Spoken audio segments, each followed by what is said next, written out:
If you're drawn to stories filled with love, betrayal, and heartbreaking truths, this one will stay with you long after it ends. The sound that woke me wasn't the soft buzz of an alarm or the distant hum of a hotel hallway. It was the sharp metallic click of a key sliding into the lock. My heart jolted, my breath catching in my throat. The glowing red numbers on the bedside clock read 6:03 a.m. Beside me, Noah was still asleep, his arm resting lazily across my waist, his breath warm against my neck. Pale morning light filtered through the curtains, turning the room into a blurred confession of everything we had done. But that sound, someone unlocking the door, it wasn't housekeeping. I recognized it instantly. My stomach sank. It was Ethan, my husband. I barely managed to whisper, "Get up," before the door slowly opened. And there he was, Ethan, the man I had promised my life to 6 years earlier, standing frozen in the doorway, staring at us. No yelling, no explosion, only silence. His face revealed nothing, his eyes fixed on mine before shifting to Noah's confused figure tangled in the sheets. The silence was unbearable, thick enough to suffocate us. He didn't say a word. He simply let the hotel key slip from his hand, the soft clink echoing through the room, then quietly and deliberately closed the door behind him. My whole body trembled. Noah sat upright, wide-eyed as realization slowly hit him. "Was that your husband?" he whispered. I couldn't answer. My hands scrambled for my clothes while my mind spun with panic and disbelief. How had he found me? I had hidden every trace. I told him I was spending the weekend with college friends and even created a fake Airbnb listing to make the lie believable. Every detail had been planned, rehearsed, perfect. Or so I believed. But now it had all fallen apart in seconds. When I finally got home an hour later, Ethan's car sat in the driveway. I expected screaming, tears, anger, anything. Instead, when I walked inside, the house was empty. No note, no missing suitcase, nothing. Only silence, the kind that presses against your chest until breathing feels impossible. For 3 days I lived in misery. I called, texted, begged for a response, but Ethan had disappeared. He didn't go to work, his phone location was turned off, and the only proof he was still alive was a $3,000 withdrawal from our joint account. On the 4th day, I came back from the store and nearly dropped my bags when I saw him. He sat on the couch, calmly scrolling through his iPad as if nothing had happened.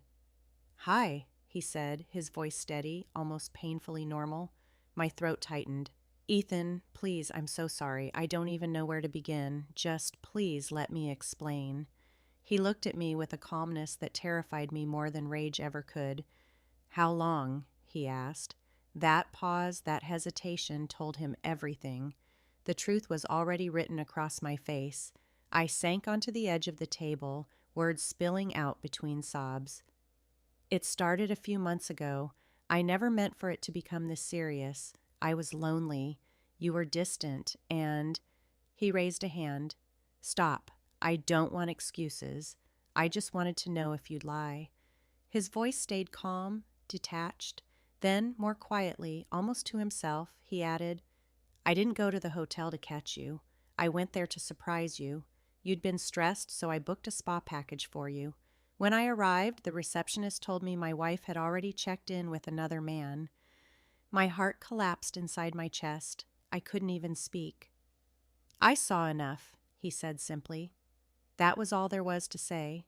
He stood, grabbed his car keys, and said, "I'll stay at my sister's for a few days. Don't call me." Then he walked out, leaving me alone in the ruins of my own decisions. The days afterward felt endless. I couldn't eat, sleep, or think clearly. I had broken the one person who had always stood beside me. Ethan wasn't only my husband, he was my safe place, my peace, the man who never stopped believing in me. And I traded that love for a few hours of excitement. On the 6th day, I came home and found a manila envelope waiting on the counter. My hand shook as I opened it. Divorce papers. No note, no message, only quiet finality. My heart shattered all over again. I drove straight to his sister's house. She looked at me with pity but let me inside. Ethan sat on the patio holding a mug of coffee, his expression impossible to read. I know I don't deserve this, I began, my voice trembling, but I need you to know it wasn't about you. It was me. I was selfish, foolish, and blind. I understand that now. I miss you. I love you. He stayed silent for a long moment, then he finally spoke. I believe you. I believe you're sorry. But love isn't only words, it's the choices we make, and your choices are already made. Tears slid down my face. Please, I whispered. He let out a soft sigh. You can stay for dinner, just dinner. It wasn't forgiveness, but it was something, a faint reminder of what we once had.